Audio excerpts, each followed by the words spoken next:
Welcome to episode number 178 of the Marine Layer podcast. It's our reliever grades episode. We'll go through the Mariners bullpen and give each reliever a grade. We'll also wrap up what was left of the World Series and get you ready for the offseason. This show's brought to you by our friends over at Pagach's Pub 85. Baseball might be over, but that doesn't mean there's not a plethora of sports on. There's college football, the NFL, basketball, hockey, college basketball is about to start. So there's plenty of chances to get out with your friends and go watch some games. If you're going to do that, go head over there, eat some great food, play some games, and get some great happy hour specials. Happy hour drinks are $3 and $4 from 2 to 6 p.m. on Monday through Friday. Those are awesome deals. All of that is over at Pagach's Pub 85 over in Kirkland. Your reminder before we start the show, if you're watching on YouTube, do us a huge favor, hit that red subscribe button. You guys can see it. It really does help the channel out a ton if you do. Leave a like, drop a comment. For you listeners on Apple, Brock and Salk were getting on me this week about how our podcast doesn't have that many reviews. So get on there, leave a review. Tell us why you like the show, why you don't like the show. If you rate it, leave it 5 stars. And then if you're watching on social media, follow us there. Instagram, TikTok, Twitter, YouTube Shorts at Marine Layer Pod. Let's get it rolling. The pitch from Saucedo. A drive feet to right field. Down the line. The Mariners win this game 2-1. The dream lives. They're going to the playoffs. 1-1 from Jansen. There you go. Left field. We got a tie ball game. Julio. Oh, baby, what a moment. Tie ball game at 7-7. And we welcome you to this episode of the Marine Layer podcast, part of the Just Baseball Podcast Network. Recording on Thursday evening, October 31st. The World Series has wrapped up. There's some quiet in the air in the off-season, and the hot stove, Lyle, is upon us. Yes, it is. And you know what that means? Kyle Tucker season's back, baby! Woo! You thought we were done? Oh, we ain't done. Second the World Series ended, we're right back into the ring of fire. He's a Mariner this offseason. Woo! You know what I was doing today? I was training today. I was training for our hike. Were you? I did, 30 minutes on the stair stepper today. And you know, the only thought that was on my mind the entire time up there, it was KT, KT, KT, KT, KT. Every step, KT, KT, KT. I could see the top of the mountain. And it seemed clear as day with Jerry DePoto standing up there at the top, and it's like, Marine Layer podcast, I'm so glad we could get this done. What a moment. Listen, if you're an Astros fan and you're listening to this, it's time for you to accept reality. Accept it, get over it, move on. You can drive them to the airport for the first flight out to Seattle. It's going to be really hard for Astros fans to dispute it as well. In case you've been living under a rock and somehow still don't follow us on social media, you would have known that the Rizzler himself had Kyle Tucker on his Mariners offseason to-do list. If the Rizzler thinks the Mariners should go after Kyle Tucker, oh, well, it's happening. And then this very account gave it a 10 out of 10. It's kind of hard to dispute. What the Rizzler says is never wrong. He can't lose. And if he says Kyle Tucker's a Mariner, Kyle Tucker's a Mariner. Therefore, here we are. Now, I don't know what date it's going to happen yet, but we know it's happening. What are our sources? Sources? Trust me, bro. Did the Rizzler consult with Big Justice and AJ, do you think? Or did he come to that himself? AJ and Big Justice are Yankee fans. Honestly, they'd probably be fine with Kyle Tucker moving to Seattle. Wouldn't be an Astro anymore. Yeah. Outside of the Red Sox, it's the Astros. So, yeah, we're glad we got that cleared up in case you guys thought we forgot. Oh, no, we didn't. No. We did not. Until this man inks a 10-year extension somewhere else, he's a future Mariner. Mm-hmm. The only place he's inking a 10-year extension is Seattle. Correct. So, yeah. The only reason we took a couple months off is there was actually no possible way for the Mariners to trade for him after the deadline ended. We talked about that. When the deadline was over, it's like, well, we're going to be in a holding pattern for a bit. Now, with the offseason officially among us, at any point, you could check your phone and get that pass-in notification that he'll be in Seattle. And you, all our listeners, need to book your calendars and save the date to join us on the hike. Speaking of acquisitions in the offseason, on a scale of 1 to 10, how disappointed do you think Jerry DiPoto was that he didn't fire off the first trade of the offseason? We tweeted it earlier today. He was probably feeling like Frank the Tank. He wasn't first. He's always first.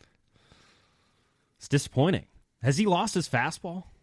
If he goes and trades for K-Tuck tomorrow, I'll say no. That's a fair point. And of course, it included the one team he's never traded with, the Angels. Mm-hmm. That was a weird trade. I don't really know what the Angels are doing. We don't have to spend too much time on this, but why they wanted Jorge Soler, and they have an awful pitching staff, and they gave up a starting pitcher. Not that Griffin Canning's been all that great, but that was a weird deal. Well, you're asking why the Angels made a trade that doesn't really fit their roster. Yeah. Play that sentence back for yourself. Why did the Angels do something that doesn't make that much sense? Start to make sense now? Artie will be Artie. Well, yeah, he did it. He did approve that trade, and they will win exactly 0 more games because of Jorge Soler. But I guess Jorge Soler gets a little bit more beach time now. He's probably happy. Gets paid the same amount. Don't you think he'd rather be on a winning team like the Braves? Well, he's won a World Series, won a World Series MVP. Some guys want 5, but some players, Lyle, are definitely cool with just 1. I guess. Now, I'd be interested to hear his thoughts by July when he's played almost half a season with the Angels and see how he feels. But yeah, that's totally fair. Maybe him and Anthony Rendon can spend more time golfing. A lot of golf time on the Angels, dog. Anthony Rendon spends his time doing anything but playing baseball. Yeah. Well, allegedly he's too hurt to play baseball, but I'd assume he's not too hurt to golf. Usually guys are healthy enough to golf, I would say. Or try to fight A's fans, yeah. Oh yeah. I don't know if Jorge Soler is going to swing on a fan. Maybe just those Yankee fans down in the corner. I think that's it. Those would be the only ones. Yeah, do you think, speaking of those Yankee fans, if that, like, let's play an example. If that was Jorge Soler over there, would he have just beat the crap out of him? 'Cause he's bigger than Mookie is. But he's not really known for having a temper, right? So he might have kept his cool. But I don't think you need a temper to react strongly when someone tries to, like, twist your wrist in the stands. Here's a better question. What would have happened if it was Nyjer Morgan playing right field? That's a good question. I think you're more suited to answer this question. Oh, he would have jumped into the stands and actually started a fight in the middle of the World Series with those fans. He would have not held back in any way, shape, or form. Baseball's shining moment of the last 20 years. Nyjer Morgan? No, I mean a brawl in the stands with a player and 2 fans. I miss Nyjer Morgan. That guy was insane. I've talked about this on Twitter before. Every so often, I'll just go down the rabbit hole and watch Nyjer Morgan highlights because I think the guy was so hilarious and caused so many ridiculous fights over his career that I just can't help it. That's fair. Yeah, that's fair. Okay, so let's wrap up this World Series talk before we can really start diving into the offseason.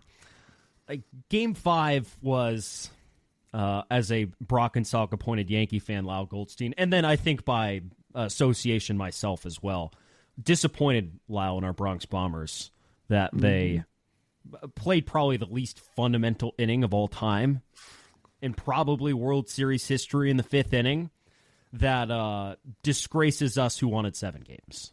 Yeah, really, really utterly disappointing. How does Aaron Judge drop a ball? Now, I was against this whole boo Aaron Judge thing until he dropped that ball in center field. Now you're okay booing him? Yes, because of that. Because you know what? I could have made that play. I think back to our I Am softball days. Hey, I was a good right fielder, and I was one of only how many of us hit home runs, Lyle? It's too strong to keep me out of the lineup. Mm-hmm. Didn't your home run come as a result of the ball going through the right fielder's legs or something like that? I don't think so. I don't think anyone touched it. It wasn't over. I think it split a gap. I think that's what happened. Mm-hmm. Well, there you go. I don't know if I'd still boo Aaron Judge. I get why fans are mad. How the hell does Garrett Cole not cover that bag? Brain fart. How does Anthony Volpe throw the ball into the dirt at third? The whole inning was ridiculous. Yeah, I would have liked to see 7 games just because it was such an iconic series with 2 historic teams. And a lot of those games were really good. Even though the Dodgers won 4-1. Game 1 was really good. The end of Game 2 was really good. Obviously, Game 5 was really good. I would have loved to see 6 and 7, see what other theatrics we could have potentially gotten.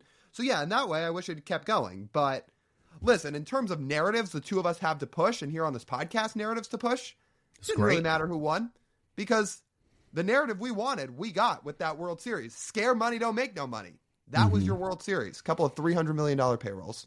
And the big money players came to play. Mm-hmm. So can't complain too much with that. And even Garrett Cole, the big money pitcher of the whole series, emptied the tank, went into the 7th inning, no earned runs, though the 5 runs on his tab. Like that was also money well spent on the mound too. So yeah, I hope everyone was watching, especially people up here in the Northwest.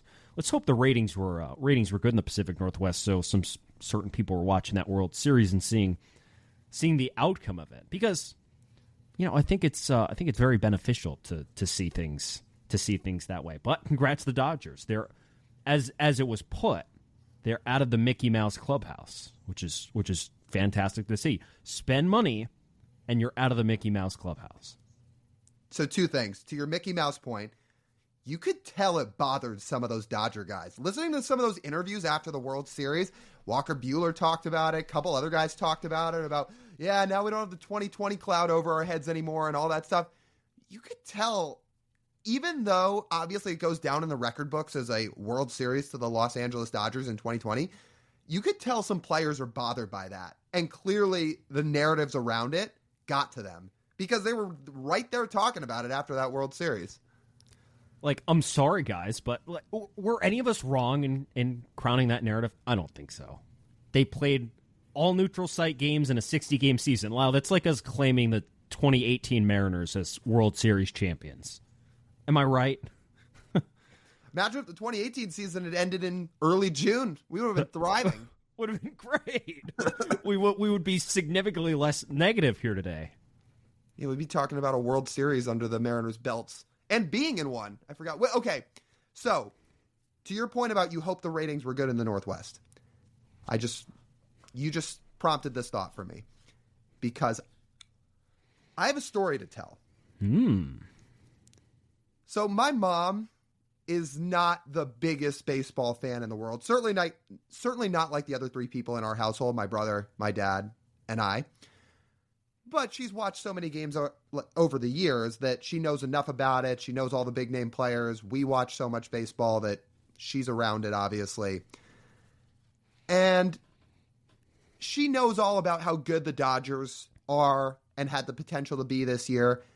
And as a result, with the Dodgers in the playoffs, she found herself watching a lot of Dodgers games because she was interested to see what Shohei would do. She was interested to see what Mookie would do. The whole Yamamoto story about this guy that comes over from Japan and has a chance to be just an absolute ace for 12 years.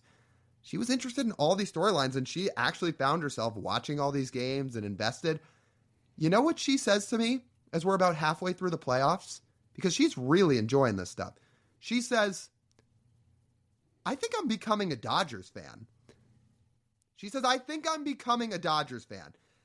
The same person that's been around Mariners baseball almost every day of her life as we grew up, considering how much my brother and I watch and bitch and scream and curse throughout the years watching this team and watching these games. The other thing she said to me was, wow, this has been a real eye-opener. Not all teams are like the Mariners. She's sitting there watching the Dodgers thinking, this is a really fun team. These guys are really good.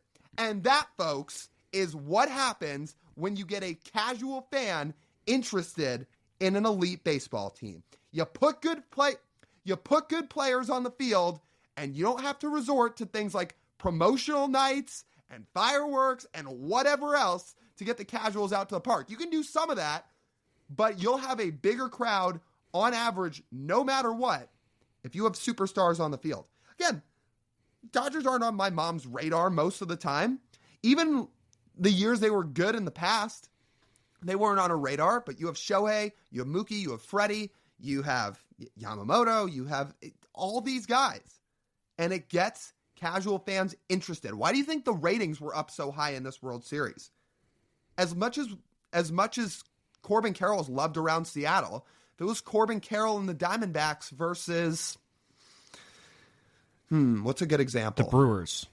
Yeah. Versus Willie Adames, Christian Yelich, well, he's hurt, and the Brewers in the World Series. That going to draw ratings? Not really. Nope. But this one did, and the market size has something to do with it. But the point is this. You put superstars on the field that people will go out of their way to see. This is what happens. Star power draws, and it's the markets, it's the spending. It can bring up a whole philosophical conversation around the Mariners is, do they have enough stars? What qualifies as a star, et cetera, et cetera. Like, we, acknowledge the Mariners have a bunch of good players, but it's like the star level to capture casual fans. Like, think about, let me draw this comparison here. Like, think about the Mariners' 2022 season in this sense, Lyle. Do you think they captured the hearts of some casual fans? I think so in that season. The last two seasons, not quite as much, but 2022, when you're getting the attention of breaking a playoff span with this shiny new toy of Julio Rodriguez, I think is a very real thing. Mm-hmm. But you only get that kind of shine one time with a rookie. So the rookie has to take the next steps forward to, deliver, and it would help if he's put on the big stage, the national stage, the playoff stage more often. Unfortunately, the Mariners haven't been good enough the last couple of years to do that. So it detracts from the star power of the roster and is also just less appealing to the casual fan. It's no mystery that regular season baseball is, for, I'd say, casual baseball fans to appeal nationally. You can get casual Seattle fans to love the Mariners in season, Lyle. But to really grow the Mariners' presence as well and make an appealing product, you got to appeal nationally, and that happens in the playoffs. Mm-hmm. The Mariners have been there once in 23 years. So go get stars on your team. That's my philosophical analysis. Yeah. Go get stars on your team. Fans are going to show up. It's that simple. The story about my mom being interested in the Dodgers is just one very small example of a broader picture here. Go get stars on the team and people will show up no matter what, assuming that those stars equate to wins, which it should. There's one certain star who actually said the Mariners are an opportunity for him this offseason. We'll tell you about that here in a second. But first, just want to let you guys know that we hope 2025 is an exciting year for the Mariners, just as it should be for your business. Breaking news, the Marine Layer podcast is looking for sponsors for the 2025 season. And if you want to grow your business through audio, video, or digital platforms, come grow it with us. You can reach out to us via email, marinelayerpod@gmail.com. That's marinelayerpod@gmail.com. Or send us a DM on social media. We would love to hear from you, and we'd be happy to work with you guys in the 2025 season. But a star in the World Series proclaimed that he is on the market for all 30 teams. Yes, that's what Juan Soto said after the World Series was over. All 30 teams, Lyle, are available. If the Mariners, A's, and Rockies offer $750 million, $725 million, and $700 million, those would be Juan Soto's final three teams. Those teams should do that. I'm going to be real. That would be objectively hilarious. And you're right, they should absolutely do that. We're spreading the love around market-wise. That would be great. Could you imagine the narratives around that? Yankees have bowed out, Dodgers have bowed out, Mets have bowed out. It's down to the Mariners, A's, and Rockies for Juan Soto. Be pretty good. That would be pretty good. Juan Soto takes one look at that Sacramento ballpark and is like, $725 million, though? I'll be okay. It's like, I'll make that work. But you suggested this wonderful idea today. Would you like to bring it to the podcast? And what would be great? Yeah. About how the Mariners should approach this whole thing, if that's what you mean? Yeah. Yes, please. Well, first off, they now have a golden opportunity after Juan Soto putting out the comments he put out to totally retract their ridiculous statements from a month ago about, what do we say about signing free agents? Not a smart strategy. Not a smart strategy. Well, you know what would be a smart strategy? Walk back those thoughts, walk back those quotes, and go after Juan Soto. Now, the number one thing that you could win people over with, obviously, is if you win the bidding war, you win the Juan Soto sweepstakes, and you sign the guy. Which, by the way, if it's up to me, I will say it loud and clear right here on this podcast. If it's up to me, I'm guessing TJ isn't too far off. I would give him $1 billion American dollars right now. This second, I would give him $1 billion. And I am not exaggerating. Anyway, we know the Mariners aren't going to do that. So if I'm the Mariners, here's what I do. And we've talked to some other people in the Mariners content community that have thrown this idea out there. So credit to them. We were not the first people to think of this idea. Once we heard it, especially from some other people in the Mariners community, we were like, yeah, this is a good idea. This is what they should do. We're giving a free PR class here. We need a whiteboard to just draw all the circles, like this can equal this. This will get you here. I wish we had a whiteboard just to draw it all out. But if you're the Mariners, you need to publicly make an offer for Juan Soto. You have endured too much terrible PR over the last 2 years, and you have led fans to now have the assumption, not just belief, but flat out assumption. This is the majority thought throughout fans these days. Mariners just aren't going to do anything. They're not even going to try. Especially those quotes that came out a month ago. They said that they're not going to try. Walk that back and do this. Publicly make an offer. Not a $100 million offer, not a $110 million offer. Get it in the ballpark. Somewhere from $450 to $500 million. That's where your ballpark offer should be. You don't even have to have the money. Now, we know they have that money. We just are under the assumption they won't spend it. But even if they don't feel comfortable spending that type of money, put it out there that you're willing to spend it. Because guess what happens if you do that? You could win a lot of fans over that way. If you tell fans and the story gets out there, hey, the Mariners offer Juan Soto $475 million over 12 years. But Juan Soto said, no, there's other teams offering more. I don't want to play on the West Coast. I don't want to play in that ballpark because it's not hitter friendly. I'd rather stay in New York. All right. The Mariners then can walk away with their head held high and say, we genuinely tried. We wanted him. We just couldn't go to the $650 million that one of the New York teams might offer. That's what they should do.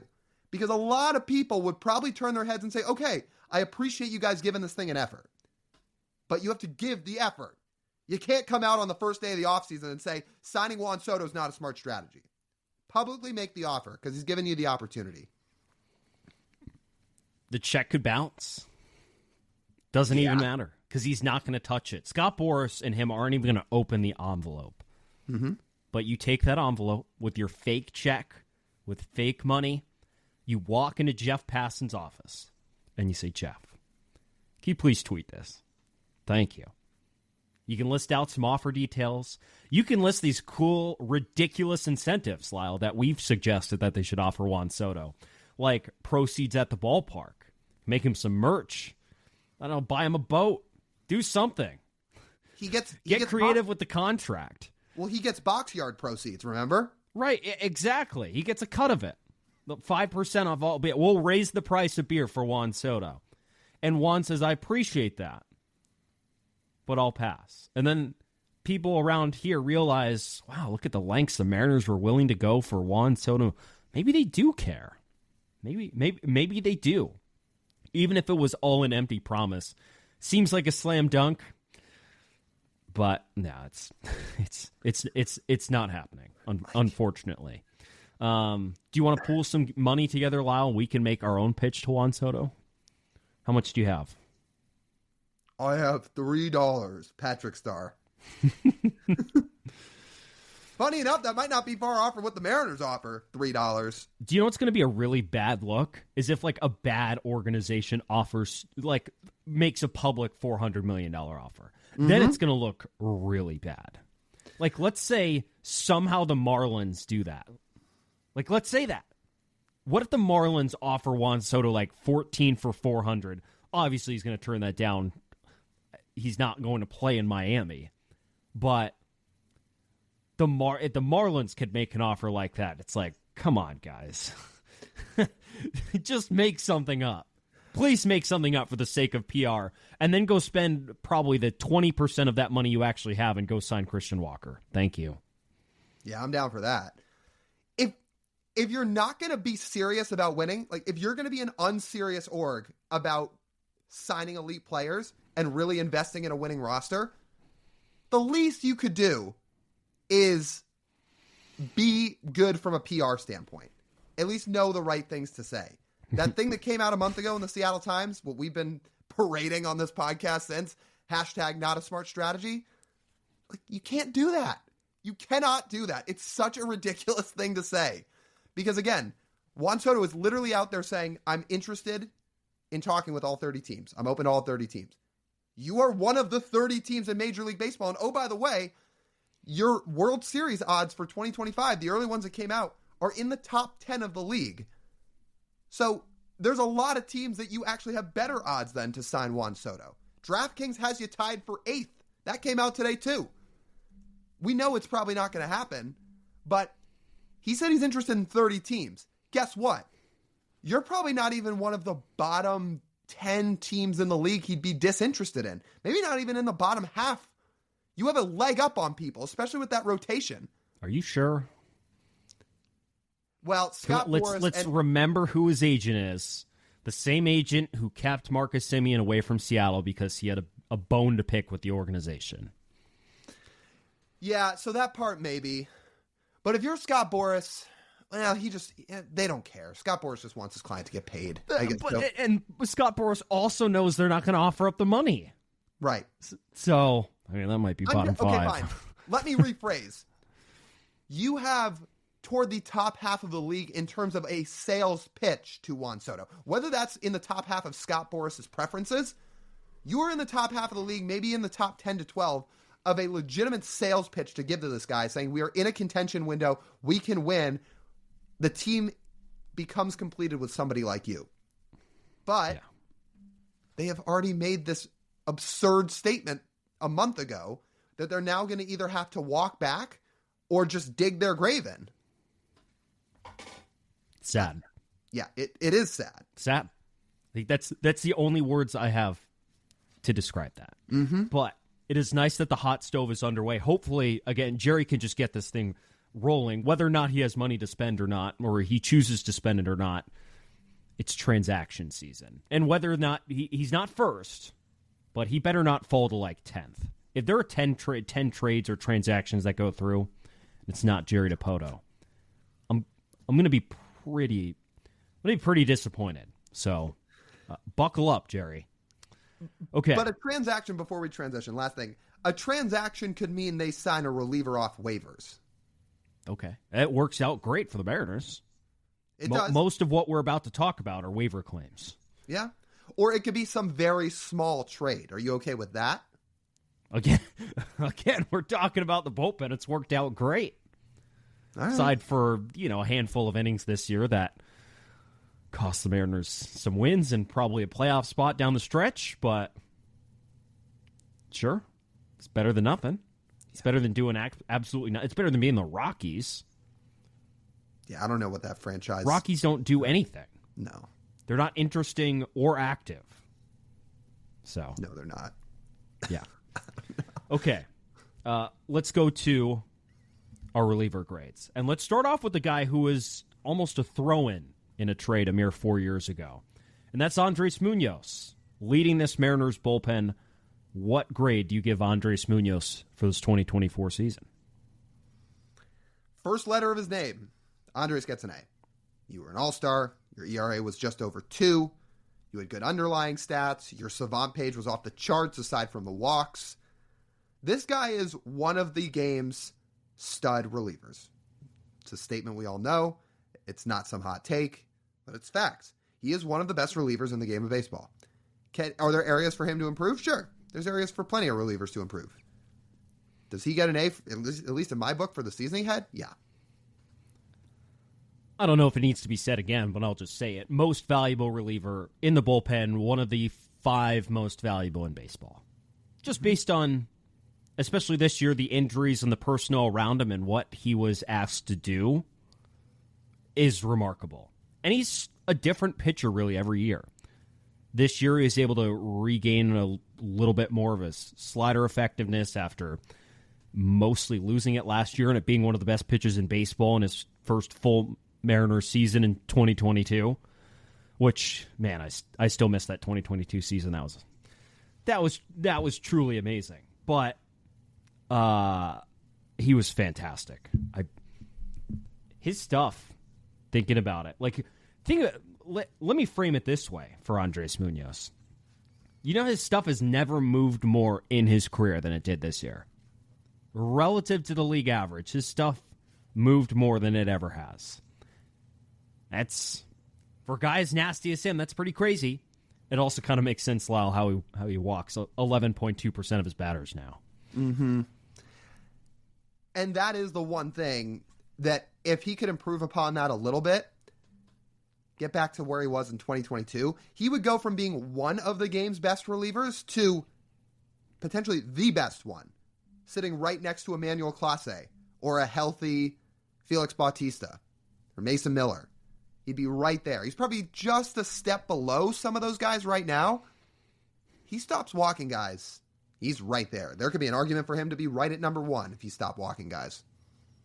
There's a pretty big gap between his 2 WARs. His B WAR was significantly higher than his F WAR. And if you look at some of the Fangraphs expected numbers, it was as they would judge it, like FIP, XFIP, XERA, worst year of his career. Which if your expected ERA is 2.92 and that's the worst year of your career, you're doing okay. But that's how Fangraphs views it. But it kind of makes sense because he was allowing more free bases. That definitely didn't help. I don't think his walk rate can go up anymore. If it goes up anymore, it's going to eat into his effectiveness because his effectiveness this year was very good. But the more that walk rate goes up, the less efficient he can be, and especially as much as they leaned on him this year with his 4 or 5 out saves, which he pitched, by far the most in those scenarios as he did in any season of his career. He hadn't recorded a 5 out save before the season. He had 3 this year. If he's going to do that, the walks are going to have to go down. And as you and I talked about, his 2022 season, his walks were fantastic. The last 2 years, since introducing that sinker, his stuff's been a little erratic at times. But that sinker has helped him. It has, absolutely. His four-seam fastball, for as hard as he throws it, it's not his most effective pitch in terms of just results, the way hitters can barrel it up. That two-seamer really helps him. I mean, him being a 3-pitch closer really helps him. Speaking of his arsenal, it wasn't quite 2022, but his slider started to kind of climb back closer to that mark and where it was in 22. We talked about it was just down last year. Wasn't as effective. It kind of was night and day compared to where it was in 22. It's a lot better here in 24. That run value was back up at 10. Guys weren't hitting it. Looked like he had the shape of it back much more so. That was a good sign. Mm-hmm. And his fastball and sinker, we thought would, and in the second year of that mix, would see a jump forward and run value. It didn't really, but there are times when run value is it's an imperfect stat. I think it gives you a generalization in one number, how effective a pitch can be, but it's not the end-all be-all, right? Because the sinker didn't, his sinker is not going to blow you away when it comes to run value, but the pitch got a ton of swing and miss and didn't allow an extra base hit all season long. Sounds pretty valuable, even if the run value doesn't say, oh, you got a -20 run value, which is elite, which is right where his slider was in 2022. Just because the run value is 0, 1, 2, -1, -2. Negative is good for pitchers, by the way. Positive is good for batters. They changed that around. It's not like that anymore. Oh, it's not? No. Huh. It's positive for both hitters and pitchers. Well, red is good, blue is bad when you're looking at the page anyways. Yeah, The darker the red or the darker the blue, good or bad. So Like, it's just like, it's baseline on what to expect. And all of his sinker and his slider generated a ton of whiff. The whiff went up again this year after taking a break last year. And he's sort of evolving towards the standard reliever that you want to be. Like, the next step, right, is with this arsenal, bringing his walks down. So you have the triple threat of, okay, you strike out batters almost more than any pitcher in baseball. You have 3 different pitches to use as a reliever. You generate a ton of ground balls, and you limit damage. Mm-hmm. That's what relievers want to do. You don't allow hard contact, you strike out a lot of batters, and you don't walk batters. That's the trifecta for relievers. This was a step towards that, and that's why the sinker was so important. The thing he did do in 2022, Lyle, as you remember, he's not a huge ground ball guy. It was getting hit in the air when he did get hit, and his fastball would get hit pretty hard. Now it's a little bit harder to hit Andres Munoz harder. Yeah, yes it is.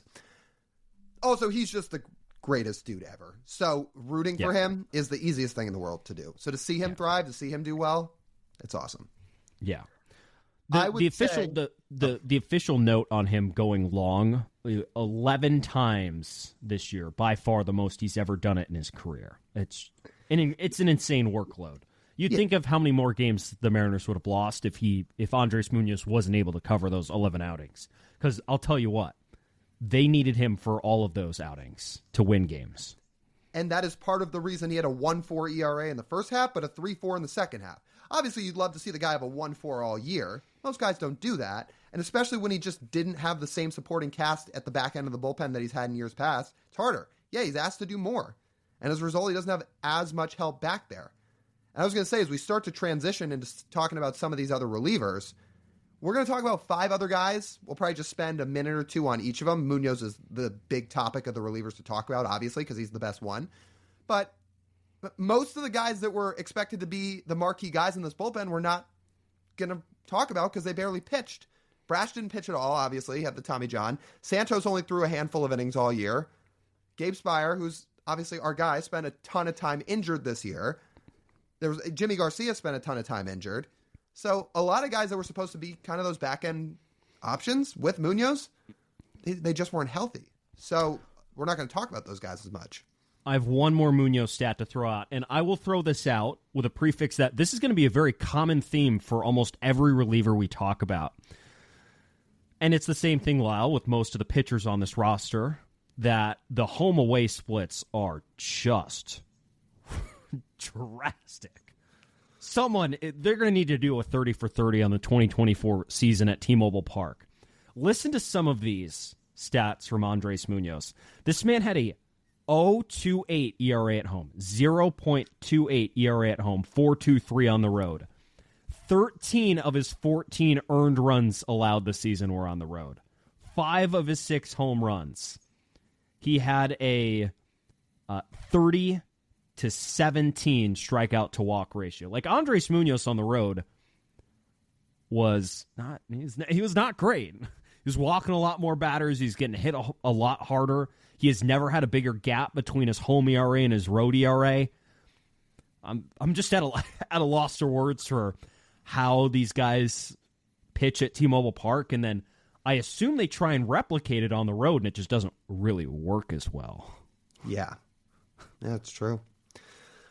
They got to figure this out for next year. You just can't be one-dimensional as a pitching staff. You can't, because you're going to lose too many games doing that. We saw this bullpen as a whole, it really wasn't some awful bullpen. They were still in the top 10 in a lot of team categories as a bullpen unit. The problem was, one, the offense just wasn't good enough, but that's beating a dead horse at this point. We all know that. And because they played in all these close games, there was no margin for error, paired with the bullpen's ability to not pitch as effectively on the road, led to a lot more losses. And the bullpen as a collective unit was pretty bad in August, in a bad month for the franchise period. Offensively, starting pitching, and bullpen all pretty much collectively collapsed in August, led to the manager getting fired, etc., etc. Andres Munoz was no exception to that. I think everyone remembers the Javi Baez home run. That was in August. Yeah, it was. All right, let's kind of rip through a few of these other guys. There's 5 other relievers that threw enough innings that warrant us to talk about them here on this show. Next guy. They talk about the Stecken Rider bucket a lot. Guys that just come out of nowhere and have this huge season with Seattle. That was Collin Snider this year. So he's our second guy we're going to talk about. Your grade for him was? Collin gets an A. Same here. It's hard to, again, another A-plus dude. Collin's the man.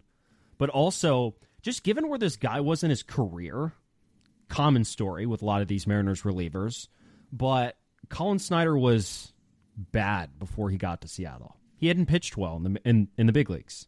Comes to Seattle and puts it all together and has a sub-2 ERA. Is he due for a little bit of regression if the Mariners give him another bullpen spot next year? Probably. His expected ERA was near 4. His FIP was about 3.5, so was his xFIP. So it's not a perfect profile for Collin Snider. He is not, I wouldn't put him quite on the level of 2021 Paul Sewald when it comes to breakout, because outside of the ERA, Snider doesn't have many of the other variables to match up. But that doesn't ignore the fact that Collin Snider wasn't really good, because he was. And he was, down the stretch, the second most important reliever on this team. I'm not really sure where they are, or even if they stay in the race until the last week of the season, if they didn't have Collin Snider as their second relief arm, their second high-leverage relief arm down the stretch. He was not expected to do anything, really, this season, bouncing up and down between the big leagues and the minors for the first couple months of the season, and then, man, just really took off. Yeah, remember he got hit on the hand in Milwaukee, and he spent some time on the injured list for a couple weeks, and then for a while there just wasn't a spot for him to consistently get reps. Finally, he broke through, and after that, he just hit the ground running, put up a 1.94 ERA. My notes were similar to yours. A lot of the expected say there might be some regression in 2025, but you put up a 1.9 ERA for the year, you get an A. You were the second most valuable reliever on the team in a year where there was a ton of injuries in the bullpen. You get an A. I just think people's expectations should be for next year. Look, and if Collin surpasses this and he goes out and he goes off again, great. I hope he does. But if he is a middle reliever next year instead of a leverage reliever, that's fine too. If he's a 3.3, 3.4 ERA guy next year out of the bullpen, that's still a valuable guy to have in your bullpen. I just wouldn't absolutely bank on him throwing in a ton of leverage again for similar reasons that you pointed out, because there are some things in his profile that say maybe he'll regress a little bit. But do I think he'll be a member of this bullpen in 2025 and a guy that can play a real role, have value? Yes. The reasons that he couldn't regress, there are some very positive things. Didn't get hit very hard and got whiffs at a high rate. Those are always good. Did have a pretty low ground ball rate and a high barrel rate and a high expected batting average. So when guys were hitting the ball in play, it's more often than not was going to be a hit against Collin Snider. And on top of that, back to the run value point, his top 3 pitches that he threw generated a grand total of 0 run value. So they weren't blow-you-away pitches. And again, I'll remind people with relievers, run value is a cumulative stat too, and relievers have less volume than any other position on a Major League Baseball field, so it's kind of hard to generate that kind of stuff. Well, let's say he was the one guy who could pitch on the road. He had no problem pitching on the road. He was significantly better on the road than he was at home. So he's got to share the secret. Yeah, he does. Okay. We ready to move on to the next guy? That was a good Collin Snider segment. Let's go to Troy Taylor. What was your grade for him? Troy Taylor. You know, given the expectations, I'm going to give Troy an A-. Wasn't perfect. That dude's 22 years old. He was, before he debuted in August, a year and a half earlier, he was a 21-year-old pitching his first ever innings in Pro Ball in Modesto. And it took until August, a year and a half later, for him to debut and show some really solid stuff from the Mariners bullpen. So that's why he gets an A-. I gave him a B+, so we're right along the same lines. He did falter a little bit down the stretch in September. As August compared to a September were 2 fairly different stories, but again, the guy was brought up in August when there were so many injuries in the bullpen, and not only asked to play a role, but by the end, he was throwing in leverage. Their leverage guys by the end of the year, it was Andres, obviously, it was Collin Snider. Troy Taylor got to the point where he was basically third. And for being a 22-year-old with so little big league experience, he didn't even throw 20 innings to be throwing in leverage. There's a lot to like about Troy Taylor. You better believe he's going to be in this bullpen in 2025, barring injury. And he's a guy where, depending on what they do with the rest of the bullpen, he really might throw in leverage for a long time for this team. Because he got strikeouts. He has good stuff. He's got a chance to be really important in 25. I'm excited for him. That slider's a legit pitch. 39% strikeout rate, 44% whiff rate. Like, really legit. His fastball he threw pretty hard. Not the best results in the world, but would love to see a full season of that at the big league level. And it's just hard to ignore what he did down in the minors and not get excited for what a full big league offseason for Troy Taylor would look like. Yeah. He had a 1.5 ERA to start the season in Everett in 12 innings, got promoted to Arkansas, and then in 30 2/3 had a 1.17. So it's pretty good reason to get excited for Troy Taylor coming up here next year. And to mention his bad, I guess, finish to the season, most of that came in the final week of the season. You could very easily just chalk that up to fatigue for him, pitching this deep into the season. So it came in 2 outings in the final week of the season. Right. Small sample size with relievers. He only threw 19 innings, so 2 bad outings. It'll make your ERA look a whole lot worse than it actually is. But it's definitely a lot to like with Troy Taylor. Super, super excited and super, super young. Cannot emphasize that enough, how young Troy Taylor is. He's 22 years old. So it's going to be an exciting guy to watch coming up here in 2025. The one thing that Troy Taylor did not do in the minors was rack up a lot of strikeouts. Small sample, but he racked up 11.5 strikeouts per 9 in his time in the big leagues. So the one thing he wasn't doing at an extremely high rate in AA or in high A, he did it in the big leagues. We'll see what he does next year, but that is a very, very encouraging sign that he was racking up swing and miss. He was racking up strikeouts, all that. The one thing I'd say for Troy Taylor as we wrap up the Troy Taylor segment here, he's another guy that if he could get his walks down a little bit, that would be great. But again, we're nitpicking off a guy that only had less than 2 months of big league experience, and we now know has a very bright future in the bullpen. Our next guy is Trent Thornton. Lyle, what's your grade? I give Trent a B. Look, season as a whole, he was a perfectly fine reliever. His ERA was 3.6. He has 2 really good sliders that profiled very well. His fastball gets hit pretty hard, and he would have some outings where he would get hit around. But if you're grading him as a middle reliever, which is what he was supposed to be in his season as a whole, while sometimes things would get a little up and down, I actually like his stuff. He's got a decent profile. Again, this bullpen was not as bad as it felt to the casual, or just to fans in general, watching day in and day out during the season, because toward the end they started to blow a lot of leads, and part of that was because in July and in August the offense was doing nothing to help them out, and they were asked to carry the load every night. But Trent Thornton as a whole, his season as a whole, yeah, he had a perfectly fine year. I give him a B. I give him a B too. And this is going to be a common theme with some of these relievers. They all have pretty good looking Savant pages. So I'm going to try not to repeat myself every time. Oh, this Savant page actually looks better than it has mostly in his career. Yeah, the Mariners tend to do that. They have guys with the under the quote unquote under the hood numbers, have them look pretty dang good. And Trent Thornton is that guy, above average across the board in expected numbers, except for ground ball rate and barrel rate.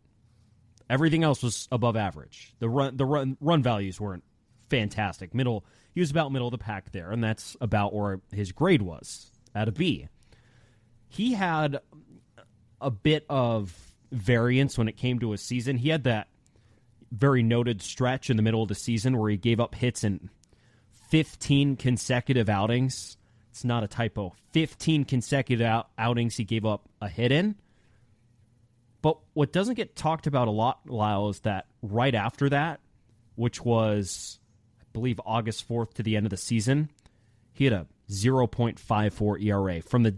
from the outing right after he gave up that 15th hit outing in a row to the end of the season was a .54 ERA. It's a pretty big variance there for Trent Thornton. He was pretty nails down the stretch, mixing up all of his pitches and doing anything. So for middle relief, definitely a positive for Trent Thornton. For sure. You know, another guy who kind of had a similar story to his season, as we move on to the next candidate here, is Tayler Saucedo. A guy who was really hot at times, really cold at times. What was your grade for him? I gave Taylor a B. Same idea. First half, he had a 2.22 ERA. Second half, it was over 5. His first half was awesome. And his savant page, like you just talked about with Thornton, he does a bunch of things well. Still at a good sinker. Doesn't get hit hard. Lefties have trouble against him. Still gets chase. But he got a little bit wild toward the second half of the year, and it led to being a little less effective than he was in the first half. So season as a whole, again, he was a guy that had a 3.4 ERA. Season as a whole was definitely B worthy. It just wasn't an A-level season for a full 6 months. If you ask a general fan who would know this answer, whether Tayler Saucedo had a better season in 23 or 24, what do you think they'd say? I'm sure they'd say 23. I agree. But I actually think he was better this year. Maybe not as consistent, but the numbers say he did. His Avant page looks pretty much the same. His role was pretty much the same. He was just as effective against lefties. He struggled just as much against righties. He had a lower ERA. He had a lower expected ERA. He had a lower FIP, xFIP, a higher strikeout rate, a lower walk rate, like across the board. That tells me better season in 2024. Totally consistent? No. He was better last year at getting more balls on the ground. I think guys got him in the air a little bit more this year. But it didn't mean he was less effective. He's pretty effective. Yeah. But the second half was tough. A 5.65 ERA, and 6 of those runs came up in a week span. With many of these relievers, it takes one bad week to ruin a half. So that's kind of how it was for Tayler Saucedo. What I took away from this, though, is that he's going to have the lefty role next year. I think that's pretty clear. I know not everyone might be sold that he should be the number one guy in the running for that, but looking at these numbers and what he's asked to do against lefties, generating ground balls, even if he's not as consistent throwing strikes, I think at least he's going to start next year with this role. Mm-hmm. Yeah. And that is the key for him in 2025. Can he throw a few more strikes? If he can improve on what he did this year. He could have a better year in 2025.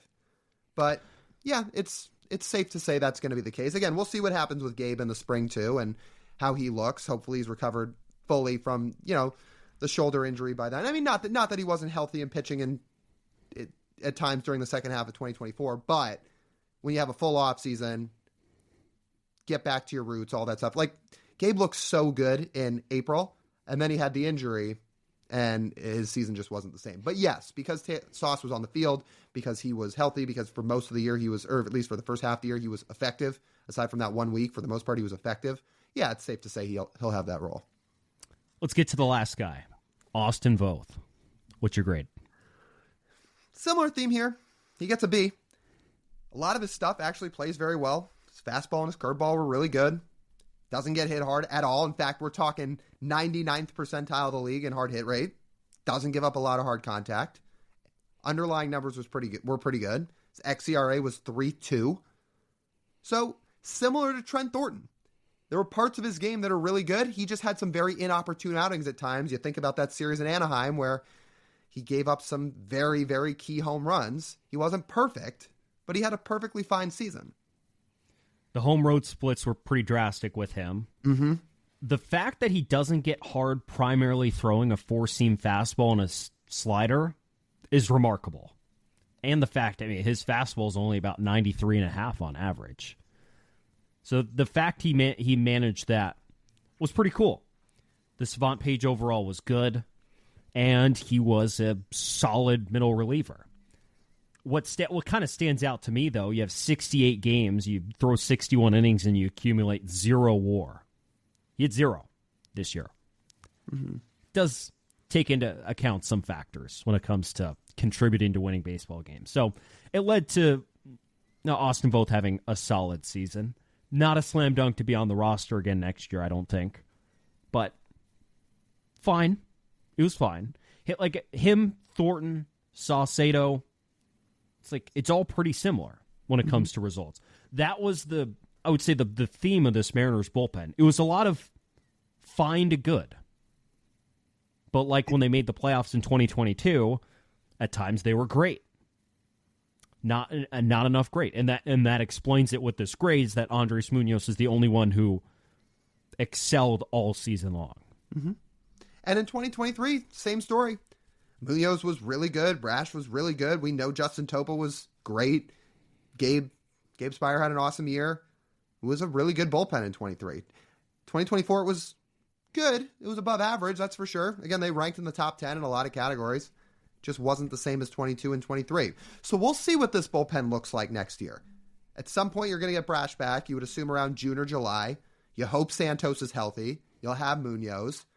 But it'll be interesting how they stack this bullpen moving forward, because if you're not going to go out and sign a bunch of elite offensive players, which they should, but if you don't, then it becomes a lot about how good can your bullpen be. And if that's the case, you need some real leverage bullpen arms. So they may have to go find some of those guys. And if they go find some guys from outside the organization, obviously when you bring somebody in, somebody goes out in terms of somebody won't be in the bullpen next year. So we'll see how they handle all that and how they manage all that. It's going to be interesting. This bullpen in 24 was good. It just wasn't great. For a couple of these guys, it was their first breakout as well. Their first full season in the Mariners bullpen, and they saw better results, whether expected or on the field. Snider, Voth, Thornton in some aspects. Troy Taylor's more of a prospect, so I don't think that really counts. More of the guys who were claimed, signed with a small deal, etc. There's only one reliever, Lyle, if I'm recounting correctly, in this Dipoto era, who has repeated a breakout for a second season, and it's Paul Sewald. I'll just note that. I want everyone listening to think about that going into next season. Paul Sewald's the only one of the more no-name guys who broke out who were able to string together 2 consecutive breakout seasons. Do you count Andres Munoz in that? He wasn't really a big-name guy. He throws 100 miles an hour, and he was hurt. He was a prospect. I'm talking about more the veteran guys who have been in the big leagues and are rehabilitated, more so than a 23-year-old Andres Munoz coming in and throwing 100 miles an hour with a 92-mile-an-hour slider. Fair. That's fair. So the guys I'm thinking about in this bucket, I mean, it's Drew Steckenrider didn't do that. Sewald did. He's the example. Like, Gabe, unfortunately, due to injuries, did not do that. Who else am I thinking of? Topa was gone. Topa was gone and hurt. Yeah, Festa didn't really do that. Festa didn't do that. Penn Murphy didn't do that. Yeah. There's quite a few examples, and only one guy was able to repeat it. So I'd like for everyone to just keep that in mind when it comes to guys like Collin Snider especially. Mm-hmm. Like, love Collin. That's what the Mariners data has showed. Right. So what this bullpen looks like in 2025, we don't know. Will they bring guys from outside the organization? Will they look at some higher-end relievers? We'll see. This offseason's now going. Stove's about to get hot. And now that we finished up all our reliever grades, these podcasts going forward, it's a lot of offseason stuff, which I know we love, we know you guys love, and we're looking forward to talking about it. Let's hope the Ryan Stanek experiment doesn't sway the Mariners away from looking at some relievers. Just looking. They don't have to spend it, but don't ignore it. Because we saw what a thin bullpen does, Lyle. Thin bullpen potentially costs the team a playoff spot. If they're going to play the margins like this, going to want as many arms there as possible. Mm-hmm. And not all of them are available in the minor leagues. Right. Okay, before we wrap this podcast up, very quickly, by the time we have an episode out again, which will be Wednesday. Will Jerry and the Mariners have made a trade? Screw it. Yes. Yes. I'll say yes, because you know what? That's what makes the offseason fun. We want transactions. Give us transactions. How is this team going to get better? Let's go. Yeah. I thought you were going to stop and admire the Joey DeCourt jersey. Shout out ASU. Oh, look at that. Well, him too. Look at that. He's been good. 35. He's been good. Forks up. I just want everyone on this podcast to know I was first. This jersey besides his family. This is when he was third string. But yeah, go on, Jerry. Go out and make it. Yeah. All right. That just about wraps up this edition of the Marine Layer Podcast. You guys know the drill. You want to listen to the full form podcast, do so wherever you get your audio pods. Make sure to download. Make sure to leave a review. Leave that review. Again, I don't want to get made fun of on the air anymore for it. So leave a review. Leave it 5 stars. If you're watching on YouTube, make sure to like, make sure to comment, and please go hit that subscribe button. That is the best way you can support the channel. Like TJ said earlier in the show, if you're listening and you're interested in a potential sponsorship, please send us a DM, email us, the whole 9 yards. And if you're on social media, again, which most of you are, go follow us over there. Instagram, TikTok, Twitter, YouTube Shorts, @MarineLayerPod. That's TJ. I'm Lyle. As always, we thank you guys for tuning in. We'll talk to you soon.